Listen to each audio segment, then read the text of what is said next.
So, I am in the park in Odense, the adventure park, which is a very nice place with a, what is that called? Kind of church. Also here behind me. And you can see up there you have that thing. And in the background, Hans Christian Andersen play is being performed now outdoor, telling the fairy tales that he wrote, and people are sitting outside on the grass. And this is happening during summertime. I just bought my lunch, which is a cafe latte. Bought for 15 Danish kroner, which is $2, and 2 of these Danish pastry with mozzarella and spinach. So that will be my breakfast. I have been busy today, or working or out and up and about from 4 o'clock this morning, doing my exercises, yoga, meditation, taking care of messages, doing practical things, doing the laundry, washing up, having coffee outside, feeling how the air is. 7 o'clock, a shop opens, so I go for a bike ride to have morning coffee and a piece of Danish pastry, also a croissant. And I've been visiting a friend that I've not seen for 6, 7, 8 months. And she texted me yesterday and told me that she had broken her back and had been undergoing surgery. She broke her back 6 places. She was standing up in her home and she just fainted and got a blackout. So she's now recovering. So I went also to visit her on my bike. That was after 7 o'clock coffee. Then I attended my 9 o'clock morning coffee with friends in the heart and center of cafes in Odense, where I found a friend to play backgammon with and read the papers and do the quizzes and just hang out with 8, 10 people sometimes, talking about what happens. Then I went to my old football club, Odense BK, that's a ball club, where every Friday we meet at 10 o'clock for coffee and cake, special cake from the island of Funen and Odense. This is Odense, where Hans Christian Andersen was born and wrote his fairy tales and had his daily life also. So we meet there, and the first team is now playing in second highest level, as they were relegated last season, so they do training on the ground just next to us. So I go there also.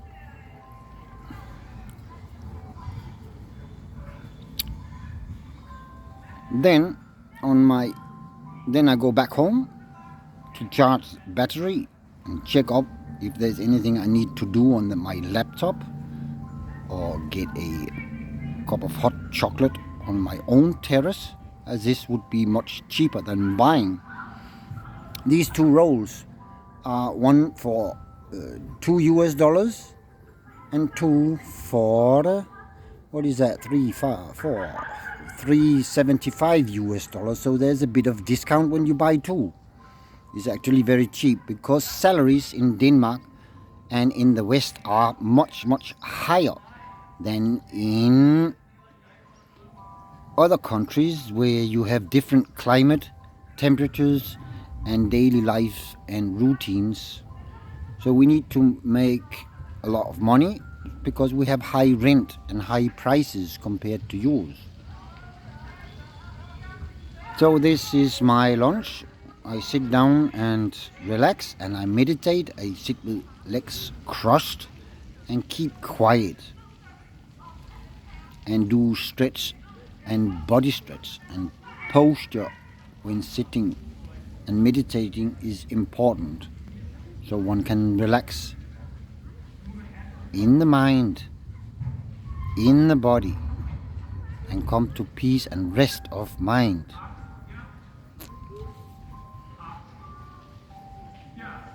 There are many ways of meditating. It can be silent and it can be active.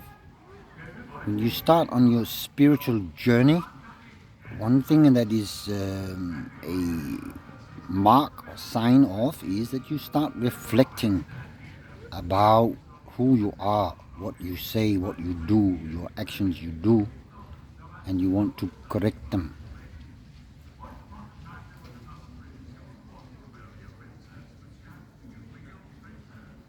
It's easy for me to spot who you are. Just when you move a little finger, I can tell who you are, what state of mind you're in. It's easy to see other people's, it is harder to see oneself.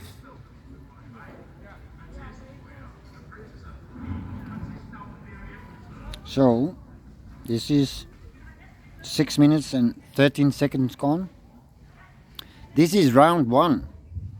I can go 10 rounds with you. I can tire you out. If you think you can outmaneuver me, you are wrong. If you think you know better than I do, you are wrong. Because I can outmaneuver you easily in many ways. And outmaneuvering is making you think about something that will be good for you. There is no losing when you do. When you are intuitive, you are creative, you have gotten rid of fear and anxiety. Then the world becomes different. This is what Jesus talks about, enlightened people talk about, Swamis, Buddhas. When you cross the bridge, you get to paradise, to the other side, you get beyond. It is a state of mind being in. Jesus will not come and save you, carrying his cross and knock on your door and say you're saved. No, you'll have to do something to get started. Become active. Study. Do practices for yourself. Make your own experiences, starting and believing in yourself foremost. That can be seen on people who are inactive, dead, in robots, or waiting to get awakened. There are many words for it. So this is what I'm looking for. A golden child. One who wants to study spirituality and himself. So I knocked on my guru's door in 1999 in India. I saw his picture in Denmark. I heard his music.